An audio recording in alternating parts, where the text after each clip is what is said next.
বিরতির পর স্বাগত। এখন খবর বিস্তারিত। সারা দেশের সাথে রাজ্য জুড়ে পালিত হলো ঈদ উজ জোহা। রাজ্যের বিভিন্ন স্থানে সমস্ত ধর্মপ্রাণ মুসলিম অংশের মানুষেরা এদিন পবিত্র নামাজ পাঠ করে তাদের ঈদ উৎসব পালন করে। সোমবার ছিল মুসলিম ধর্মাবলম্বীদের প্রধান উৎসব ঈদ উল আজহা। গোটা দেশের সাথে রাজ্য পালিত হয় ঈদ উল আজহা। এদিন ঈদ উল আজহা উপলক্ষে রাজ্যের মূল নামাজটি হয় রাজধানীর গেদুমিয়া মসজিদে। সেখানে নামাজ পাঠ করান মসজিদের ইমাম মাওলানা আব্দুর রহমান। এদিন সকাল ৯টায় শুরু হয় ঈদের নামাজ। ঈদের নামাজকে কেন্দ্র করে রাজধানীর গেদুমিয়া মসজিদ প্রাঙ্গণে জমায়েত হয়েছিলেন প্রচুর সংখ্যক ধর্মপ্রাণ মুসলিম অংশের জনগণ। এদিন রাজধানীতে ঈদের নামাজ আদায় করতে দেখা যায় রাজ্য উপস্বরাষ্ট্র সচিব মুসলিম উদ্দিন সহ অন্যান্য বিশিষ্ট ব্যক্তিত্বদের। নামাজ শেষে একে অপরকে আলিঙ্গনের মাধ্যমে ঈদের শুভেচ্ছা বিনিময় করেন। গেদুমিয়া মসজিদের ইমাম মাওলানা আব্দুর রহমান বলেন, আজ ইসলাম ধর্মাবলম্বী মুসলমানদের ঈদ উল আজহা বা কুরবানির ঈদ, এটা একটা ত্যাগের উৎসব। আজ থেকে প্রায় ৫,০০০ বৎসর পূর্বের হজরত ইব্রাহিম নবী আল্লাহর পক্ষ থেকে নির্দেশিত ওনার ছেলে ইসমাইলকে আল্লাহর রাস্তায় উৎসর্গ বা ত্যাগ করার জন্য যখন নির্দেশ হয়েছিল, হজরত ইব্রাহিম তার ছেলেকে আল্লাহর সন্তুষ্টি অর্জনের জন্য আল্লাহর রাস্তায় কুরবানির জন্য যখন প্রস্তুতি নিয়েছিলেন, এই মুহূর্তে আল্লাহর পক্ষ থেকে হজরত ইব্রাহিমকে পরীক্ষায় পাশ উত্তীর্ণ বলে ঘোষণা করেছেন এবং জান্নাত থেকে, স্বর্গ থেকে একটি দুম্বা এসেছে এবং দুম্বাটাকে কুরবানি করা হয়েছে। এই পরম্পরা হিসেবে আজ পর্যন্ত বিশ্বের মুসলমানরা এই ঈদ উল আজহা কুরবানির দিনে পশু কুরবানি করে থাকে। এই পশু কুরবানি করে পশুর মাংসটাকে ৩ ভাগ, একটা অংশের গরিব মানুষকে, আরেকটা অংশ আত্মীয় স্বজনকে, আরেকটা নিজেদেরকে ব্যবহারের জন্য রাখে। এইভাবে বিতরণ করে সকলের মাঝে শান্তিটা বিতরণ করে ঈদ উল আজহা এই খুশির দিন অনুভব বা আনন্দ উপভোগ করে থাকেন। সারা দেশের সঙ্গে রাজ্য যথাযথ আনন্দ উৎসবের মেজাজে উদযাপিত হল মুসলিম ধর্মাবলম্বীদের প্রধান উৎসব ঈদ উল আজহা। সোমবার সকাল থেকে সারা রাজ্যের সাথে সোনামুড়া মহকুমার বিভিন্ন ঈদগাহগুলিতে আসতে শুরু করেন ধর্মপ্রাণ মুসলিম অংশের লোকেরা। সোনামুড়া মহকুমার প্রাচীন ও ঐতিহ্যবাহী ঈদগাহ কুলুবাড়ি ঈদগাহে নামাজ শুরু হয় সকাল ৯টায়। গোটা এলাকার অসংখ্য ধর্মপ্রাণ মুসলিম অংশের জনগণ ঈদের নামাজ আদায়ের লক্ষ্যে উপস্থিত হন এই ঈদগাহে। কুলুবাড়ি ঈদগাহে এদিন ঈদ উল আজহার নামাজ আদায় করেন রাজ্যের যুব ক্রীড়া, শ্রম ও সংখ্যালঘু উন্নয়ন দপ্তরের মন্ত্রী শহীদ চৌধুরী, জেলা পরিষদের সদস্য শামসুল হক, পঞ্চায়েত সমিতির সদস্য শোভা মিয়া, সোনামুড়া নগর পঞ্চায়েতের ভাইস চেয়ারম্যান আবু তাহির সহ একাধিক বিশিষ্ট ব্যক্তিত্বরা। ঈদের নামাজে বড়দের হাত ধরে হাজির ছিল কচিকাচারাও। নামাজ শেষে একে অপরের সঙ্গে আলিঙ্গন করে এবং ঈদের শুভেচ্ছা জ্ঞাপন করেন। হজরত ইব্রাহিম আলাইহিসসালাম হইতে কোরবানির কথা। হজরত ইসমাইল আলাইহিসসালামকে আল্লাহ পাক কোরবানি করার জন্য ইব্রাহিম আলাইহিসসালাম বলেছেন, তোমার অতি প্রিয় জিনিসকে তুমি কোরবানি করো। তুমি অনেক উট করবে, তুমি স্বপ্ন চোখে দেখেছে যে না, তোমার প্রিয় জিনিস কোরবানি করা হচ্ছে। হজরত ইব্রাহিম আলাইহিসসালাম হজরত ইসমাইল আলাইহিসসালামকে মিনারে নিয়ে কোরবানি করার জন্য নিয়েছেন। সেই দিন হইতে আমাদের কোরবানি করা সমস্ত মুসলমান নরনারীর উপর ওয়াজিব হয়েছে।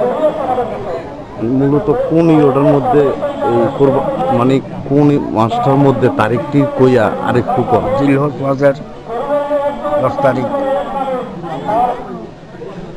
কোরবানি নির্দিষ্ট করা হয়েছে। মানে এই আপনার কোরবানির ইয়েটা মানে টোটাল আপনার এই যে মাংস বিতরণ এইগুলো মানে কাদের উপর ওয়াজিব? কোরবানির মাংস 3 ভাগ করবেন। 1 ভাগ নিজে রাখবেন, 1 ভাগ আত্মীয় স্বজন গরিবকে দান করবেন এবং 1 ভাগ মিসকিনকে দান করবেন। এই কোরবানি করলে এই 3 ভাগ করে কোরবানি করতে হবে, জন্য প্রত্যেকের জন্য।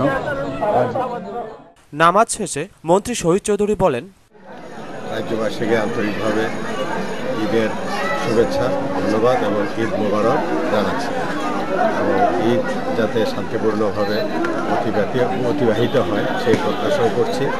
এবং ঈদ হলো সম্প্রীতির উৎসব, ঈদ হলো আনন্দের উৎসব। এই আনন্দের উৎসবে সবাই যাতে সমভাবে উপভোগ করতে পারে সেই প্রত্যাশাই করছি। তার জন্য সকল মানুষের শান্তি কামনা করছি। জেলা পরিষদের সদস্য শামসুল হক বলেন, উপলক্ষে সারা রাজ্যের মানুষের প্রতি শ্রদ্ধা, ভালোবাসা এবং অভিনন্দন জানাচ্ছি এবং সারা রাজ্যে যে শান্তির বাতাবরণ এটা যাতে আমরা অক্ষুণ্ণ রাখতে পারি। হিন্দু, মুসলমান, পাহাড়ি, বাঙালি বিভিন্ন জাতি গোষ্ঠীর মধ্যে যে আমাদের যে ঐক্য, সে ঐক্য আগামী দিনে আরও অটুট সেখানে হোক, আরও মজবুত হোক, সারা রাজ্যের মধ্যে সম্প্রীতি বিরাজ করুক। আমরা এই সম্প্রীতিকে পাথেয় করি আমাদের রাজ্যের উন্নয়ন, সামাজিক, অর্থনৈতিক বিভিন্ন দিক থেকে যাতে আমরা এগিয়ে যেতে পারি তার জন্য কামনা করছি। এবং সারা রাজ্যের মানুষের প্রতি শুভবুদ্ধি সম্পন্ন মানুষ শান্তি সম্প্রীতি রক্ষা করার জন্য তারাও দায়িত্ব গ্রহণ করবেন।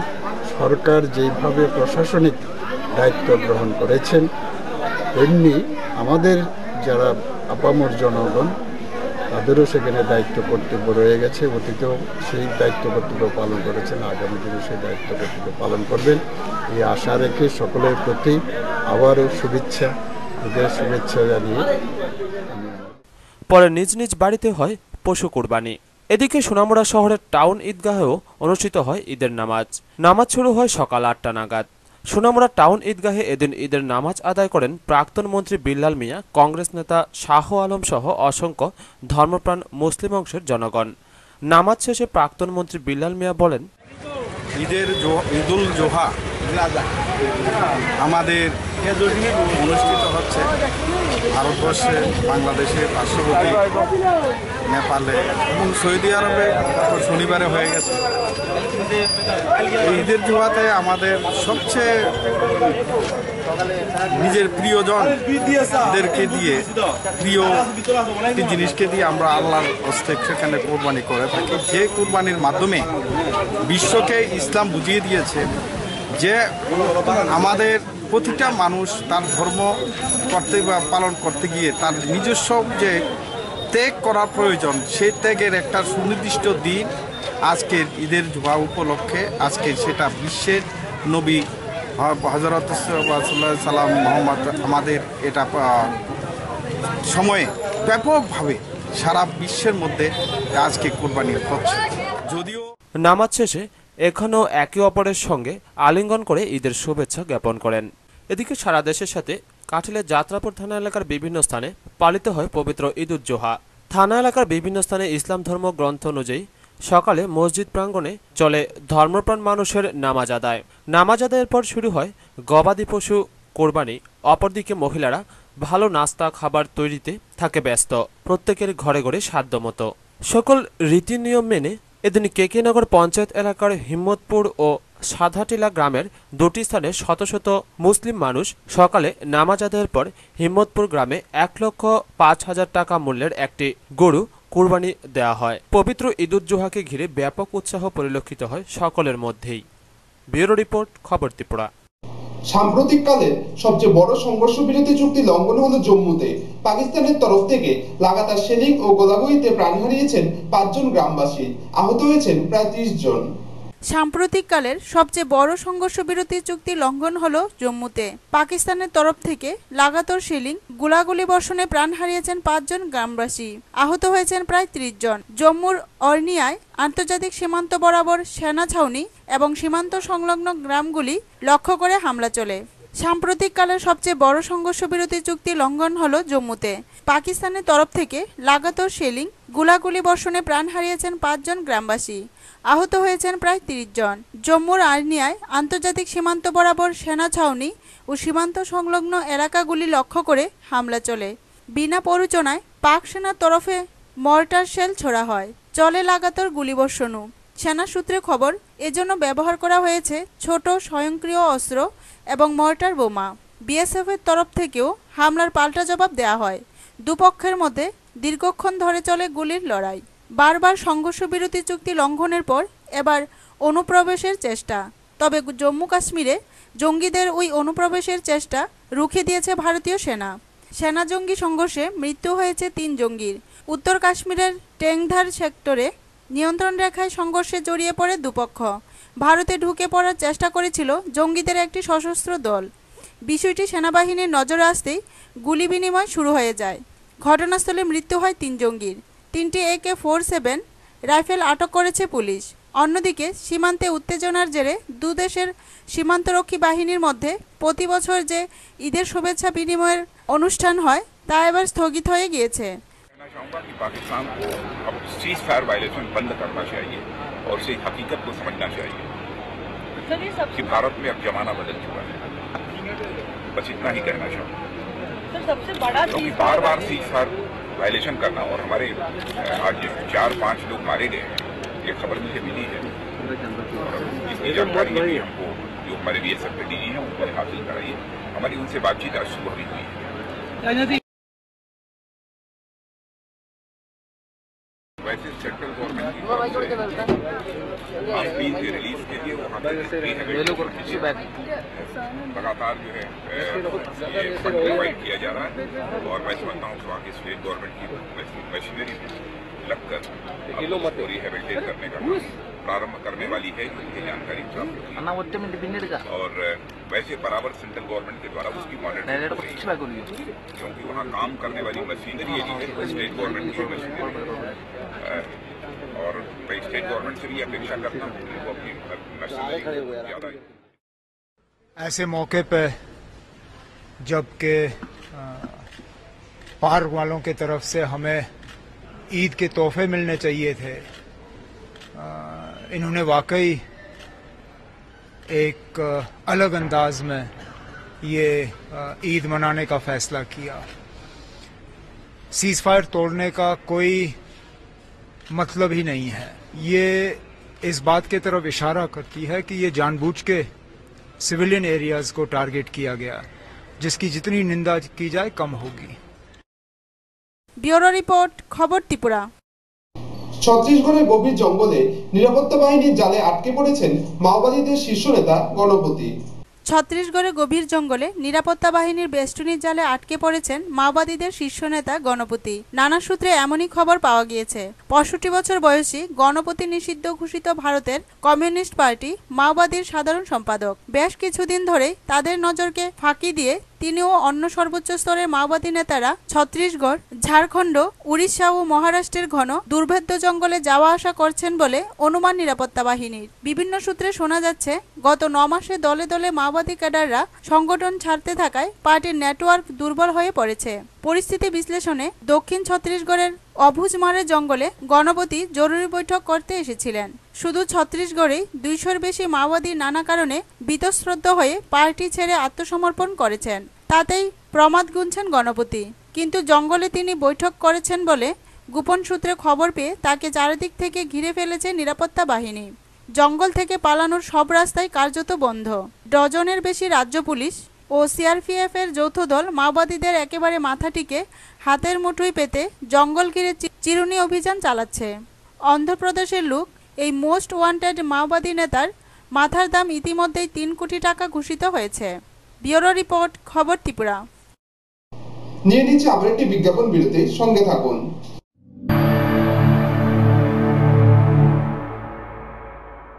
বিজ্ঞাপন বিরতির পর আবারও স্বাগত। চলে যাচ্ছে অন্যান্য খবরে। সারা রাজ্যের সাথে বিশালগড় মহকুমায় পালিত হলো ঈদ উজ জোহা। সমস্ত ধর্মপ্রাণ মুসলিম অংশের মানুষেরা এদিন পবিত্র নামাজ পাঠ করে তাদের ঈদ উৎসব পালন করেন। গোটা দুনিয়ার সাথে সামঞ্জস্য রেখে সোমবার বিশালগড়েও সাড়ম্বরে ঈদ উল আজহা পালিত হলো। এদিন সকাল থেকেই ধর্মপ্রাণ মুসলিম মুমিন ভাইয়েরা স্নান সেরে একে অপরের সহিত মিষ্টিমুখ সেরে সকাল ৯টায় দলে দলে হাজির হলো বিশালগড় কেন্দ্রীয় ঈদগাহ ময়দানে নামাজ আদায়ের লক্ষ্যে। ঠিক ৯টা থেকে ২ ধাপে নামাজ আদায় করে মুসলিম ভাইয়েরা। নামাজ শেষে ছোট বড় সকলেই একে অপরের সঙ্গে আলিঙ্গনে মিলিত হয়। প্রায় ১৫০০ মুসল্লি কেন্দ্রীয় ঈদগাহ ময়দানে এদিন নামাজ আদায় করে। পাশাপাশি কঠোর নিরাপত্তা বলয়ের মধ্য দিয়ে সকাল ১০টায় রঘুনাথপুর মুন্সিবাড়ি ঈদগাহ ময়দানে নামাজ আদায় করে প্রায় ২২ শতাধিক মুসল্লি। মহকুমা পুলিশ আধিকারিক অরুণ কুমার সরকার জানান, ঈদের নামাজকে কেন্দ্র করে যাতে কোনো সাম্প্রদায়িক পরিস্থিতির সৃষ্টি না হয় তার জন্য প্রশাসনের তরফ থেকে কঠোর নিরাপত্তা ব্যবস্থা রাখা হয়েছিল। তবে এদিন উক্ত স্থানে কোনো ঝামেলা সৃষ্টি না হওয়ায় গোটা রঘুনাথপুরবাসীকে তিনি ধন্যবাদ জ্ঞাপন করেছেন। ঈদগাহ মাঠ, এখানে আমাদের আজকে যে নামাজ আদায় করা হচ্ছে সুস্থ এবং সুন্দরভাবে নামাজ আদায় করা হয়েছে। এখানে যে সমস্যার সৃষ্টি হয়েছিল হিন্দু এবং মুসলিম উভয় সম্প্রদায়ের একটা সৌহার্দ্যপূর্ণ আলোচনা এবং ওদের নিজেদের মধ্যে একটা আলোচনার মাধ্যমে আমাদের এখানে এগুলো শেষ হয়েছে। আমি আশা করব আপনাদের মাধ্যমে, আমাদের এই টিভি চ্যানেলের মাধ্যমে এসব জিনিসগুলো যাতে কখনো যাতে সৃষ্টি না হয়, প্রত্যেকের কাছে, হিন্দু এবং মুসলিম উভয় সম্প্রদায়ের কাছে আমাদের এটা পুলিশ অ্যাডমিনিস্ট্রেশনের তরফ থেকে আমাদের এটা অনুরোধ রয়েছে। সুষ্ঠু এবং সুন্দরভাবে আমাদের নামাজ শেষ হয়েছে এবং চারিদিকে আমাদের পুলিশের ব্যবস্থা একদম সুষ্ঠু এবং সুন্দরভাবে আছে। ব্যুরো রিপোর্ট, খবর ত্রিপুরা।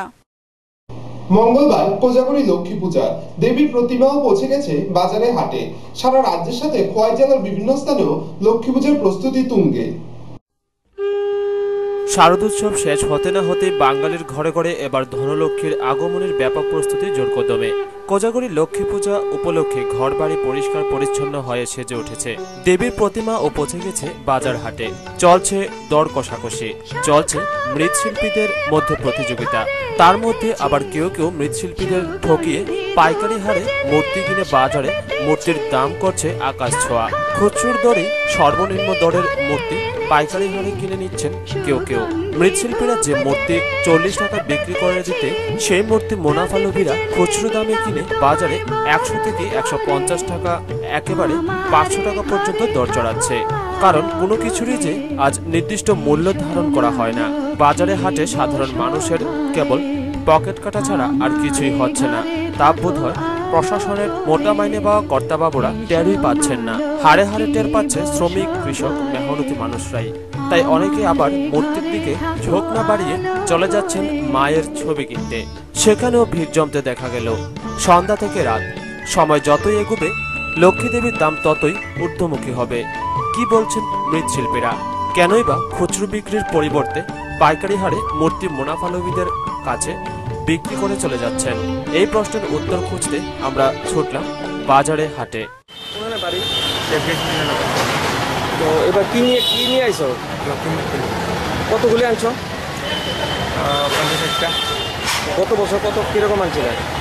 গত বছর আরো কম আনছি। এই বছর আশা করতেছো একটু বেশি বিক্রি হইব? এখন পর্যন্ত বাজার কি কত? বাজার এখনো ভালো করে জমছে না। আমরা কি শিল্পের উপরে নির্ভরশীল নাকি উল্টা? হ্যাঁ, মৃত শিল্পের উপরে তোমরা নির্ভরশীল। পরিবার কতজন লোক? 5 জন। আমরা সবাই কাজই করো। বাড়িতে চাকরি আছে, সরকারি কোনো সুবিধা বিপিএল আছে। কিরকম মূর্তি আনছেন এবার? আমার মূর্তি বেশি না, 150 মূর্তি আছে। কিরকম বেচা বিক্রি চলছে? কোন তো সকালবেলা কোনো একটা কেউ মোটামুটি আসছি। আপনার মূর্তি কি কোনো ব্যবসায়ী পাইকারি নেওয়ার জন্য আপনারা মূর্তি যারা গ্রামীণের কাছে আইছেন, কেউ কি আপনার কাছে আইছে? ওই তো এখানে আইসে পরে মরণ করে আপনারা কি দিচ্ছেন না? দিচ্ছেন না? দিছি না, কোনো তো দিয়ে দিমু অনেকটাই হয়েছে আর কি। দিয়ে দিবেন? আপনারা কি পাইকারি ব্যবসা লাভ না খুচরা ব্যবসা লাভ? এমন খুচরা ব্যবসা লাভ। আপনারা কেন পাইকারি দেওয়ার ইচ্ছাটা রাখেন? পাইকারি দেওয়ার ইচ্ছে বলতে যদি হতো ওখানে আমি গেলাম না, আমার বাড়িতে যে কাজ করতে পারবো, এর লেগে আমার সারাদিন লাগলো না, এরকম আর কি। বিক্রি করছেন? খুচরা ধরুন না 20-30টা। বাকি পাইকারি? পাইকারি কালচার বিক্রি করছেন? গরম করে। কীভাবে বিক্রি করছেন? তাই না আইসি ওরদা, তাই না কইছে তোমার মূর্তি আমি কিনবো কইছে ওরদা। আমি কইছি আমি তো এমনি খুচরা বেচতাম না, আর ইয়া পাইকারি বেচতাম না। আর ওরা তাই না কইছে যে আমাদের বেচতে লাও, তোমার কিছু আটকাইব। আমি মনে করলাম খুচরা যে রেটে বেচবো, পাইকারি তাই না এই রেটে কইতাছে। এক মহিলা মৃৎশিল্পী আবার বলছেন, সারা মাস মূর্তি তৈরি করতে সময় খরচ করেছি, পাইকারি বিক্রি করবে বলে খুচরো বিক্রি করে লাভ হবে, পাইকারি বিক্রি করতে যাব কেন? আমি তাতেই সন্তুষ্ট।